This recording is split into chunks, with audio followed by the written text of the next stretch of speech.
Welcome everyone to the first episode of the QFA podcast series. My name is Connor Winters and I am the education director this year for QFA. Today we'll be talking about navigating the Queen's Commerce finance stream. And we're joined by our guest, Henry Yu, who is also a member of QFA and is also the Quick CEO. Welcome, Henry, and thanks for joining us today. Hey, Connor. Thanks for having me. Awesome. Just to start things off, can you maybe talk a little bit about your experience as a part of various finance clubs here at Queen's? Yeah, for sure. So I guess the first finance club that I was a part of at Queen's was actually QFAC. So I joined originally on QFAC as a frosh rep, and then later did this, various roles related to sponsorship. And then this year, I guess pre-COVID, I was supposed to be the New York City, case competition director. And then the other club I'm a part of is Quick, so the Queen's University Investment Council. I joined that club as an analyst in March of my first year, and then in my third year I was a portfolio manager on Quick, and then finally my fourth year I'm on the executive team as a CEO. That's awesome. It sounds like you've had some pretty cool experiences so far. Do you think there's one that stands out to you as the most valuable, or the one that you've kind of been the most memorable? Yeah, for sure. So I would say that, if we're talking about finance experiences, QFAG was probably the most memorable in terms of, I guess, like fun and in terms of like variety of experiences.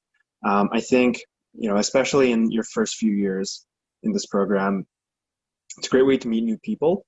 You learn how to organize a conference, and then when you're actually at the conference, you're meeting people from all the different years, various schools in Canada. It's just a lot of fun.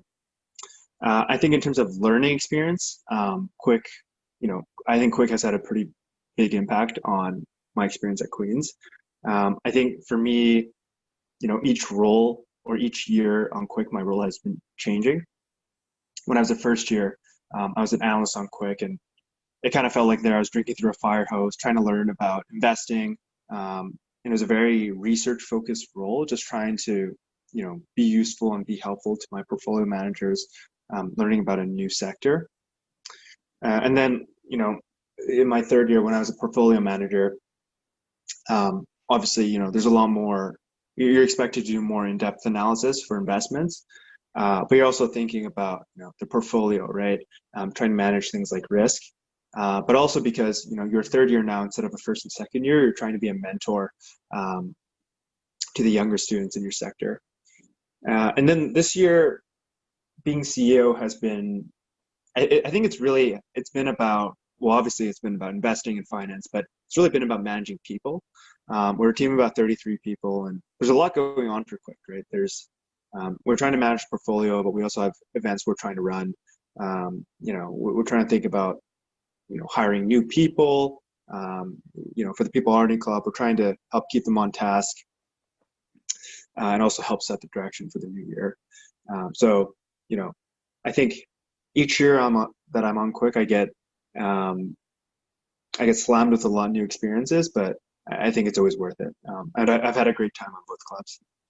Yeah, that sounds awesome. And I think it's pretty interesting how you kind of have the opportunity to build on each of those experiences and kind of help the people who are a little bit newer or younger, and kind of teach them the lessons that you've learned along the way. And then also helping to contribute in different ways and still building different experiences while still being a part of the same group and team. I guess kind of with that, is there anything that you haven't had a chance to get involved in, looking back, that you think would have been kind of cool, or something you would have wanted to explore? Yeah, so it's a good question. I think when I was, especially in my first and second year, I was very much focused on school and career-related extracurriculars. And I don't regret that. I think, some of my closest friends and some of my best memories are from QFAC and Quick. So I don't regret those at all. I think they're some of the best times I've had at Queen's. That being said, sometimes I wish with my extra time, took part in like career development clubs sometimes I wish I took part in clubs that were maybe less career development focused. or maybe clubs that we're focused generally just on maybe less business related initiatives. I think university is one of those times where, before you enter the workforce, it's a great opportunity to meet new people and explore new interests. So that's an area I wish I could have explored more, but I wouldn't say I wouldn't say I missed out on anything. Absolutely. And I think hopefully for some of the younger listeners of this podcast, that you can kind of see that it's nice to have a balance of both enjoying your time, but also learning a lot of important skills and preparing yourself for kind of life after university. Yeah. I guess also building off of that, do you think there is any skills that stand out to you as the most important or kind of the biggest contributors to where you are today and helping you reach those positions? Yeah, I think so. What I'll talk about is not necessarily finance specific. I think regardless of what career path you want to pursue, these will probably be helpful. Um, the first one is be organized. I think everybody says this, but what I mean by this more tactically is, make sure all your schoolwork is sorted out into folders, right? Make sure your inbox for your email is all sorted correctly, right? Make sure, make sure you're using a calendar and like actually using it, right? Not just putting your courses in and then forgetting about it for the rest of the semester.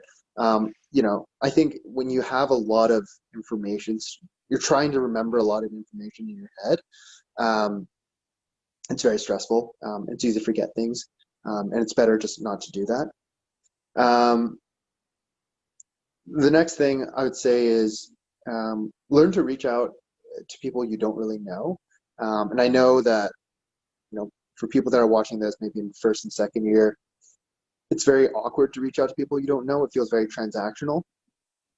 But I think that, especially if you can get an introduction or you can bring up, something you have in common with the person you're reaching out to, it doesn't have to be as artificial as people make it seem. And it's a great way to meet people and help, develop new mentors. And it's really important to get people who can help mentor you, because while there's so much information online, some of it you can't find online, right? So I think that's really important. Another thing I would say is it's extremely important to take care of your mental and physical health. And I'm sure everybody hears about that all the time, but like truly, like there will be moments in your 4 years here where you feel like, everything's coming due at the same time and you don't really know how to manage. And so, some ways you can help manage your mental and physical health is, meditation, right? If you've never tried before, there's apps you can try online. Exercise, right? But also hobbies that maybe are more unique to you. So maybe you play music, or maybe you like to draw. Kind of just whatever helps you relax and clear your mind for 15 minutes to an hour every day. Make sure you do that. That's awesome. I think it's nice to reiterate just kind of sometimes it's the little things that can make a huge difference, and just like setting time out of your day to focus on those things. If you do it consistently throughout the year, it makes things a lot more manageable and prevents, or I guess like keeps you up to date and prevents like anything from kind of feeling overwhelming, keeps you kind of on an even keel, which is important, especially if you want to be involved and want to do well in school and are trying to do recruiting, those are a lot of big tasks that people don't necessarily appreciate, that when combined can be quite overwhelming. So I think it's good to keep in perspective. Do you have any maybe pieces of advice for students in maybe their first or second year who are looking to get involved with finance clubs on campus? Yeah, for sure. So I think the first step that's super important is, understanding why you want to be in finance, if at all, right? Some people, some people think of finance as a great way to learn about businesses in general. You learn about strategy, you learn about obviously finance. We also learn about, products, customers, marketing, etc. some people like to use finance as a lens to learn about things. Other people maybe are just traditional Warren Buffett style investors. There's various roles within finance that you can take. And if you read up on it, you'll see the various branches that finance can take. And so if you think you're interested in finance, maybe research those, right? See which ones appeal to you most, and get an understanding of like which aspects of finance you like, if at all, right? And maybe you research careers in finance, you realize this isn't for you, right? And it's not for everyone, right? Like there are other ways to learn about business that people will find more appealing personally, and that's completely fine. I think after that, if you understand that you are interested in finance, I think the next step, if you're looking for clubs, is to, it's kind of twofold. But the first step is to reach out to people for help, right? So this kind of ties back earlier to getting used to reaching out to people you don't know. I think at Queens, clubs are considered very important, but you won't find a lot of information online, right? So you'll need to reach out to people on these clubs, chat to them about their experiences, what the culture is like, what the work is like, to get a sense of, what they are internally, what it's like to be on them. And sort of tied to reaching out to people is, you should also understand how each club is different or unique, right? You'll find that each finance club has a different culture, and they do different things. And those are all important, right? You want to be on a club that you think fits your personal life and your career goals the best. So that's an important step.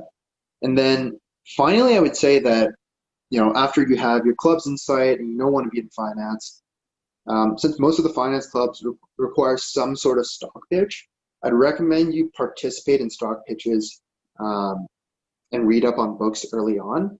I think one of the, I think one of the things that got me into finance very early on at Queens was doing my first stock pitch competition, and realizing that I actually found the work really interesting. Well, I was already on, QFAC at that point. I think that's what solidified my goal to be on other finance clubs and pursue finance as a career. So, yeah, I would say that, I guess to sum everything up, understand why you want to be in finance, reach out to people, kind of understand how the clubs are different or unique, and then just learn more. That's awesome. And I think I completely agree that really you won't be able to know for sure until you've actually tried to dip your toes in the water and get a sense of what the work's actually like. And then knowing that this is something you enjoy and look forward to definitely makes a huge difference, when you're trying to learn more. And especially if you're spending time researching a company and you find that, this is something you're looking forward to doing, that it makes the work a lot more, a lot better, and it makes the time go by a lot quicker. So I definitely think that's a great sign that, you are interested in. And as you said, not everyone's going to be interested in finance, and that's definitely okay, because there are a ton of other cool opportunities out there as well. Yeah. I have one more question for you, before we wrap things up. Do you have any advice for students right now who aren't currently involved in finance clubs, but are hoping to learn more about the industry or prepare themselves for recruiting? Yeah, definitely. So I was talking about this with someone else the other day, actually. So it's a good question. I would say in terms of, technical prep, because I think the first question or the first thing everybody brings up when you talk about finance interview prep is technicals, right?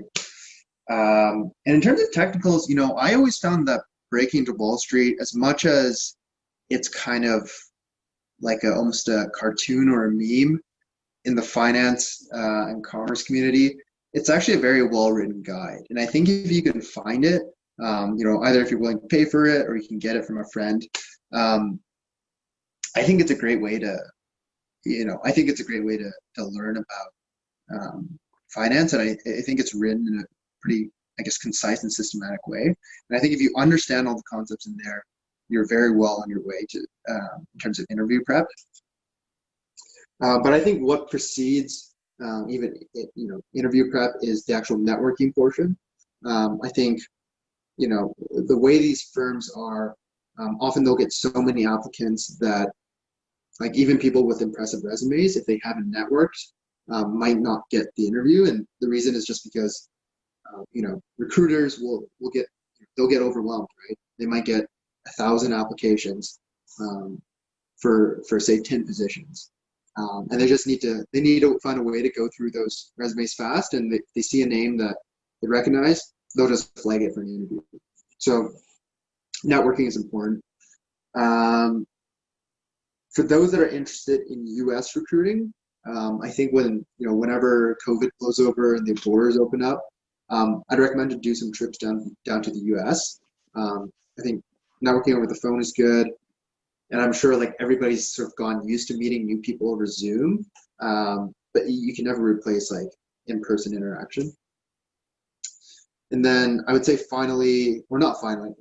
I would say, if you're just looking to get more practice or reps in finance, Blair Robertson, I believe, is one of the professors here at Queen's or at Smith. He has an investment banking prep course, which, if I remember correctly, is partially theory but also partially practice. So you get in teams and you present different financial analyses.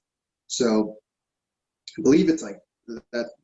Those workshops have already started, though. I think the third session was last night. So if you're interested, you might want to join that pretty soon.